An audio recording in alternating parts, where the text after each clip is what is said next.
秋冬季节气候多变，由于小儿寒暖不知自调，容易引起咳嗽。3周岁以下的孩子尤为多见。小儿咳嗽与成人不同，以外感最为多见。下面先来听听专家们的讲解。咳嗽是一种常见的呼吸系统疾病，该病是由于外感风寒或者风热或者是内伤助阴造成的肺部的呼吸系统功能失常引起的疾病。该病多见于感冒、支气管炎、肺炎等。下面我给大家介绍一套治疗小儿咳嗽的常用推拿手法。咳嗽的常用手法，第一个是清肺经。肺经在无名指末端螺纹面。清肺经的时候呢，就是从指纹方向推向指尖100次。第二个手法是运内八卦。内八卦呢，就是从掌心到中指根2/3长为半径，画一个圆周，这个圆周就叫内八卦。运的时候呢，用拇指运，用中指运都行，100次。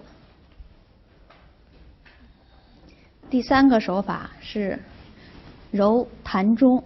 膻中呢，就是两乳头连线中点，用中指按揉100次，或者用拇指揉100次。第四个手法是推天竺骨。天竺骨穴呢，就是在颈后从后发际到大椎成一条直线。推的时候呢，用中指、用食中2指或者用拇指向下推100次。最后一个手法呢是揉肺腧。揉肺腧，肺腧呢就是在第3胸椎旁开1指半的部位。第3胸椎怎么找呢？就是从上大椎，也就是最高的骨头，就低头最高的骨头往下数，1、2、3，旁开1横指半。揉的时候呢，用拇指揉100次，也可以用食中2指揉100次。如果您的孩子是感冒引起的咳嗽呢，可以在上述手法的基础上呢看那个头面部的4大手法。头面部的4大手法呢，第一个呢是开天门。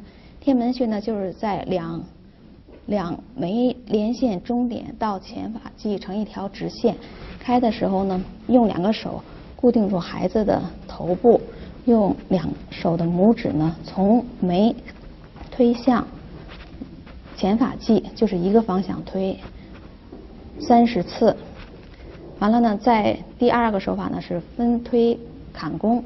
坎宫呢，就是在2个眉，从眉头到眉梢2个横线。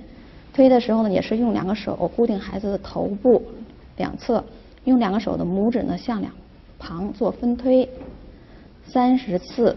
下个手法呢是揉太阳。太阳呢，就是2眉梢和两个眼角后凹陷中，也是30次，用2个手的拇指揉30次就可以了。再下一个手法呢是按揉耳后高骨。耳后高骨呢，就是耳朵后面有一个高骨，后往下一捋，后发际就是这个耳后的这高骨的后缘和后发际交界的地方叫耳后高骨。揉的时候呢，也是用2手的拇指和2手的中指按揉30次。好，这是感冒的引起的咳嗽。最后提醒家长们，在日常生活中要注意气候变化，特别是秋冬季节，更应注意保暖。如果孩子患病了，要及时治疗，彻底根除，防止诱发其他疾病。多让孩子参加户外活动，加强身体锻炼，才能够增强孩子的抗病能力。